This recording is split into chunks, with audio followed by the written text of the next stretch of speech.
A very good morning to all of our students. I am Dr. Learning objectives for today's session would be to know about the nutritional needs of the infants, to know about the importance of breastfeeding, to know about the importance of complementary feeding in infants, to know about the artificial feeding and the dangers it imposes to both mother and child. Now let's start with the introduction of nutrition in children. Human milk provides all the nutritional substances that an now about the importance of breastfeeding. Breastfeeding is simple. As we are talking about breastfeeding, what actually breastfeeding means? Now about the composition of breast milk. As we have already discussed that breast milk contains all the nutrients that are needed for the baby.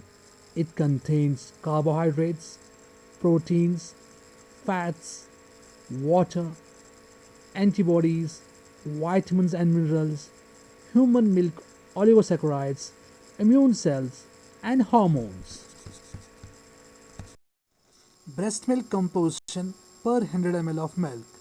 It contains carbohydrates 7.2 grams, proteins 1.3 grams, fats 4.1 grams, oligosaccharides 0.7 to 1.2 grams, vitamins 0.17 grams. The energy content per 100 ml of milk is 60 to 75 kilocalories. Now about the types of breast milk. It varies at different stages. Now about the first milk which is secreted from the mother's breast. Now about the transitional milk. It follows the colostrum. Next is our fore milk. It's secreted at the beginning. Next is our hen milk. It's received at the end of breastfeeding session. It contains more calories and fats. Coloring of this milk is white or is in creamy. Quantity is less comparing to that of fore milk.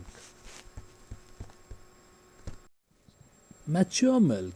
It follows the transitional milk and secreted usually from 10 to 12 days after delivery. This is a mixture of both fore and hen milk. This milk is watery looking and more thinner, contains all the nutrients for optimal growth of the baby. Color is pure white and sometimes can look creamy as the breast empties. Now about the preterm milk. As from the name preterm, this milk is secreted by the mothers who have delivered preterm baby. It contains more of proteins, minerals like sodium, ions and calcium. It also contains immunoglobulins which are appropriate for the requirement of a preterm unit. Now let's summarize about the advantages of breastfeeding. Now about the very important aspect of nutrition in children which starts from 6 months onwards, what's called the complementary feeding. The systematic process of introduction of suitable foods at right time in addition to mother's milk in order to provide necessary nutrients to the baby. Breastfeeding is not sufficient to maintain optimal growth and development of infant from 6 months onwards. There it's necessary to introduce more concentrated energy yield foods by this age. Infant also require iron containing food supplements after this age to prevent iron deficiency anemia. Weaning is a process of gradual introduction an infant, human or another mammal to what will be its adult diet while withdrawing the supply of its mother's milk gradually over a period of time. Weaning foods are given in addition to breastfeed when the amount of the breastfeeding is inadequate to meet the needs of the baby. Now about what must be the prerequisites for a complementary feed. It must be in liquid and semi-solid food and should be introduced gradually. It must be clean, fresh and hygienic food.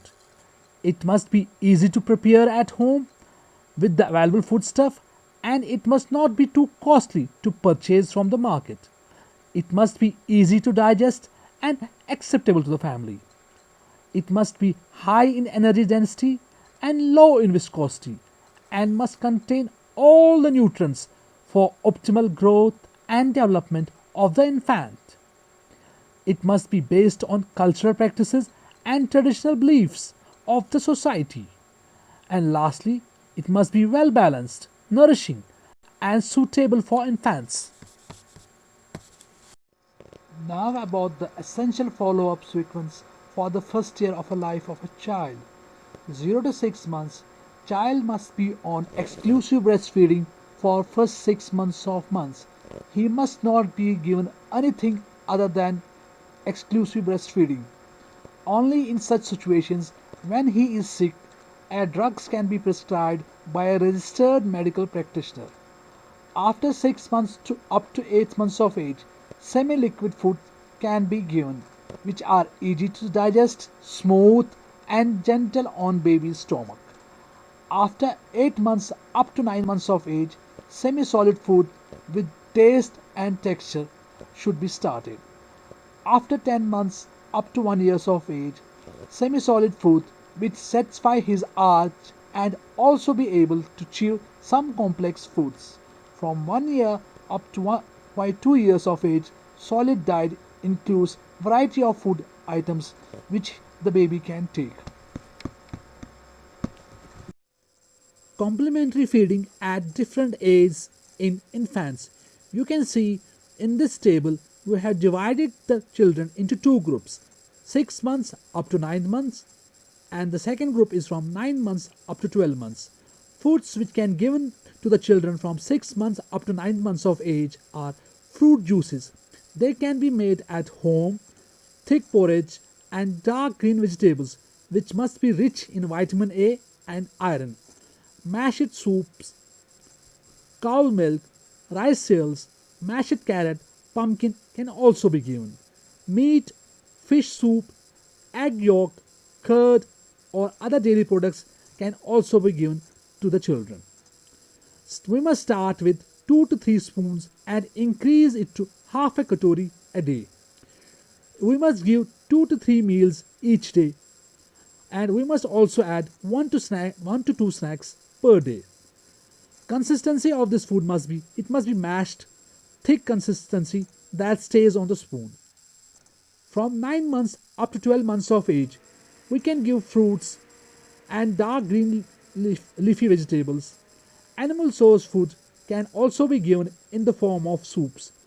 Avoid foods that can cause choking like walnuts, raisins and corns. Half a katori a day would be sufficient for the child, but the frequency must be 3 to 4 meals each day. And in between, we must also give 1 or 2 snacks. The consistency of this food must be mashed or chopped. Some items that can be whole by the child like roti, biscuits can also be given. Now before wrapping this session, we must know about the artificial feeding in infants. When the infant is fed by any preparation other than breast milk, it's called artificial feeding. Although breast milk is the ideal food for babies during the first 6 months of life, sometimes breastfeeding is not possible. In these cases, there are modified formulas adapted to the needs of the infant, like starter milk, suitable from birth up to 6 months of age, and then follow on milk, that's from 6 months to 12 months of age. But these artificial feeding formulas pose a great threat to both mother and children. In the children, it can lead to infections, malnutrition, allergy, risk of chronic diseases, obesity, and low IQ. And in mothers, we can see that frequent pregnancies, risk of anemia, ovarian and breast cancers. With this, we concluded today's session. Hope you have been enlightened about the nutrition in infants in this session. Thank you.